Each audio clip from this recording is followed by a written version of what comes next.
আসসালামু আলাইকুম, শুভ সকাল। আজকের আবহাওয়াটা কুয়াশাচ্ছন্ন। আমরা ইজতেমার মোনাজাতের উদ্দেশ্যে যাওয়ার জন্য রেডি হয়েছি। তো অটোতে উঠেছি, অটোতে উঠে যতটুকু যাওয়া যায় আমরা যাচ্ছি। তো অটোতে আছে আমাদের সাথে নাজিম, চাচা, আমরা তিনজন একসাথে যাচ্ছি। তো পথে এসেই দেখি যে গাড়ি ঘোড়াও সব বন্ধ, সবাই পায়ে হেঁটে রওনা। তো সবার সাথে তাল মিলিয়ে আমরাও পথে হাঁটা শুরু করলাম।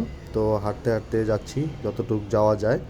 তো চাচা আছে, সাথে নাজিম আছে, আরও ধর্মপ্রাণ অনেক মুসল্লিরা যাচ্ছে। সবার উদ্দেশ্যই ইজতেমার মাঠের দিকে যাওয়া, মোনাজাত করা। তো আশেপাশে অনেক রকম দোকানপাট, তারপরে ভিক্ষুক সবাই আছে, অনেক মানুষজন যাচ্ছে, কেউ কাজের উদ্দেশ্যে যাচ্ছে, তবে 90% মানুষই সবাই যাচ্ছে এর জন্য।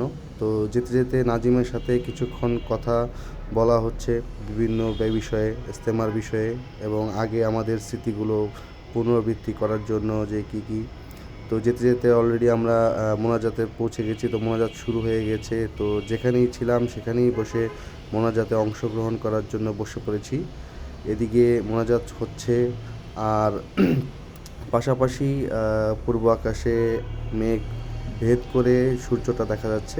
অল্প একটু সূর্যের কোনো তাপ নেই বললেই চলে, তবে আবহাওয়াটা খুব সুন্দর ছিল।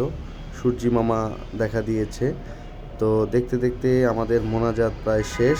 তো আসার সময় দেখলাম যে সুন্দর গুড়ের জিলাপি বানাচ্ছে। তো জিলাপি সবারই পছন্দ, তো চিন্তা করলাম একটু জিলাপিটা খেয়েই নিই। তো জিলাপিটা দেখানো হলো না খাওয়া, বাট কোনো এক সময় আবার জিলাপি খাওয়া দেখাবো।